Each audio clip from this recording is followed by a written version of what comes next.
గత వైసీపీ ప్రభుత్వంలో అధికార బలంతో వైఎస్ అవినాష్ రెడ్డి పిఏ అరాచకాలకు పాల్పడ్డాడని టీడీపీ నాయకుడు అక్కులగారి విజయ్ కుమార్ రెడ్డి ఆరోపించారు. సోషల్ మీడియా పోస్టులు, ప్రజా సమస్యలపై స్పందించిన వారిపై అక్రమ కేసులు పెట్టి వేధించారని విమర్శించారు. తనపై కూడా తప్పుడు కేసులు పెట్టి జైలుకు పంపారని, పలువురు బాధితులకు న్యాయం జరగలేదని అన్నారు.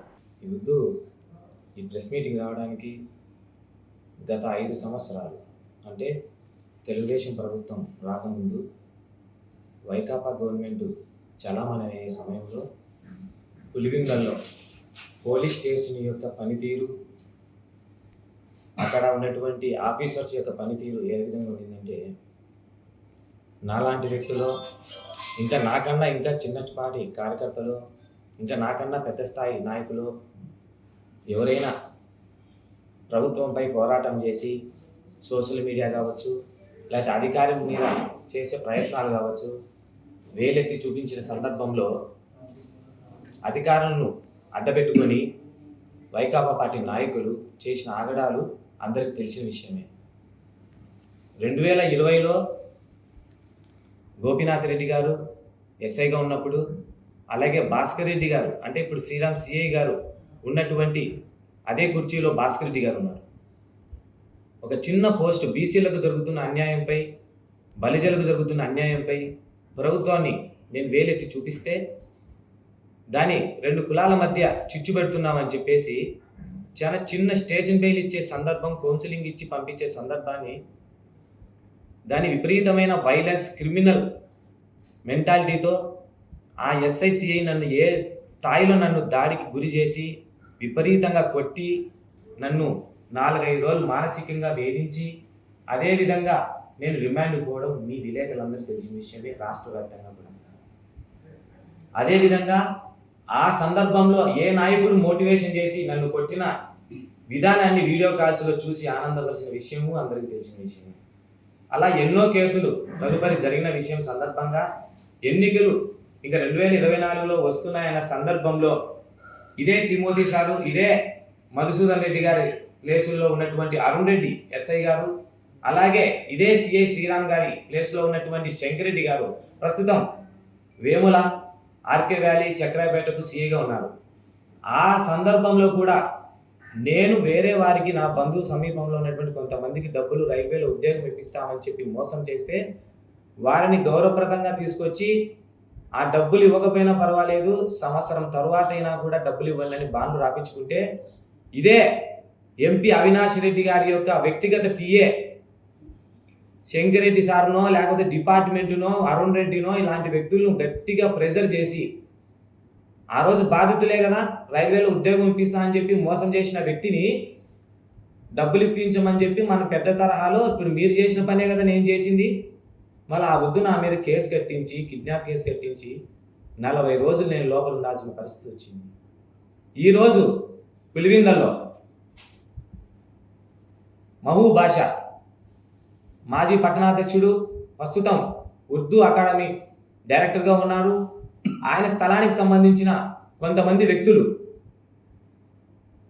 వైకాపాకు సంబంధించిన వ్యక్తులు, పద్మనాభరెడ్డి కావచ్చు, వీరారెడ్డి కావచ్చు, ఇంకా కొంతమంది నాయకులు కావచ్చు, ఆ ప్రభుత్వంలో వాళ్ళ చేతివాటం చూపించుకున్నారు. ఫేకుగా కొన్ని డాక్యుమెంట్స్ని ఉపయోగించుకుని అమ్మకానికి చేసినారు. మంచిదే, బాగానే ఉంది, నేను దాన్ని కాదనడంలే.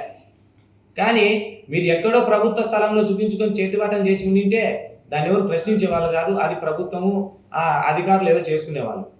వీరికి సంబంధించిన ప్రైవేట్ ల్యాండ్ని చూపించి వాళ్ళు ఆ ప్రైవేట్ ల్యాండ్లో ఉండే స్థలాలలో ఇల్లు వేసుకుంటే గత 7-8 సంవత్సరాల నుంచి జ్యుడిషియల్ కావచ్చు, పోలీస్ వ్యవస్థతో కావచ్చు, ఎస్పీ దగ్గర కావచ్చు పోరాటం చేస్తున్న మహబూబ్ బాషా గారి ఈ బుద్ధు ఆర్డీఓ గారి దగ్గరికి వెళ్తే చురుకుగా ఏం మాట్లాడారో అక్కడ ఆర్డీఓ గారే సాక్ష్యం.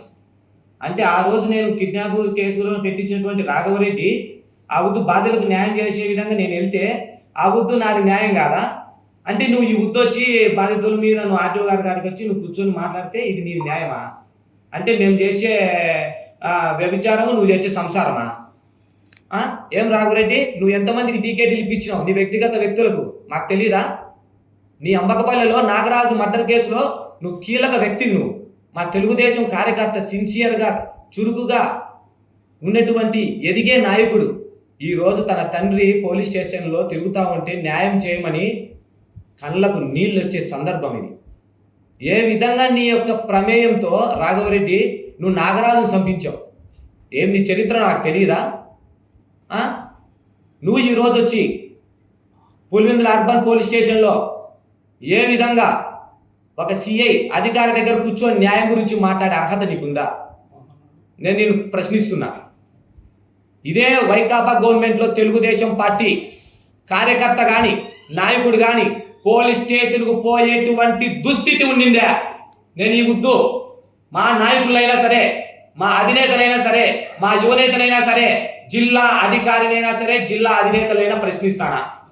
ఈ బుద్ధు మళ్ళీ వైకాపా నాయకులకు పోలీస్ స్టేషన్లో ఎందుకంత ప్రైవసీ, ఎందుకంత ఫ్రీడమ్, ఎందుకంత లా అండ్ ఆర్డర్ని వాళ్లకు పంచుతూ న్యాయం చేస్తూ ఉన్నారు. అంటే మేము గత ప్రభుత్వంలో అయిన సఫరింగ్, అయిన నష్టం, అయిన బాధ మేమెక్కడైనా వెళ్ళిపోవాలనా? నష్టపోవాలనా? ఈ పద్ధతి కాదు. రాఘవరెడ్డిని ఎటువంటి పరిస్థితులైనా అంబకపల్లి నాగరాజ్ కేసులో ఖచ్చితంగా అతని పేరు మళ్ళీ జోడించాలి. గతంలో మీ అధికార మతాన్ని పెట్టుకొని నాగరాజ్ కేసులో నువ్వు ఏ విధంగా తప్పించుకున్నావో మళ్ళీ చేర్చే విధానం వరకు నేను వదిలిపెట్టే ప్రసక్తి లేదు. నువ్వు గతంలో ఈ వేదిక నుంచి నేను తెలియపరుస్తున్నా అర్బన్ పోలీస్ స్టేషన్లో ఉన్నటువంటి అధికారులకు, గతంలో ఆ రోజు పెట్టినటువంటి మోసానికి మేము చేసే చీటింగ్, మేము ఒక చెక్ బౌన్స్ కేసు కడితే ఇంతవరకు ఒక ఆమెను స్వప్న అనేటువంటి ఒక చీటర్ని ఇంతవరకు మేము ఎన్నిసార్లు భంగపోయినా కూడా తీసుకురాలేని పరిస్థితి. నిన్నటికి మొన్న ఒక 5 నుంచి 4 నెలల కిందట లోకేష్ గారు, చంద్రబాబు నాయుడు గారు, అలాగే మా ఇన్ఛార్జ్ వర్యులు మారెడ్డి రవినాథ్ రెడ్డి గారి ఫ్లెక్సీలు చించితే మేము కరెక్ట్గా కేసు పెడితే కోర్టు నుంచి కూడా మేము కట్టిన చలానా చూపిస్తే కోర్టు నుంచి అరెస్ట్ చేయమని చెప్పినా కూడా 4-5 రోజుల నుంచి రోజు ఫోన్ చేయటము, దాని నుంచి స్పందన రాకపోవటము. అంటే మేము అధికారంలో ఉన్నామా లేదా? అధికారాన్ని పక్కన పెడితే కనీసం సామాన్యంగా మేము అడిగితే ఈ పులివెందుల పోలీస్ స్టేషన్లో మాకేం న్యాయం జరుగుతుందో చెప్పండి. మేము చెప్పినటువంటి వ్యక్తులను చూపించాం.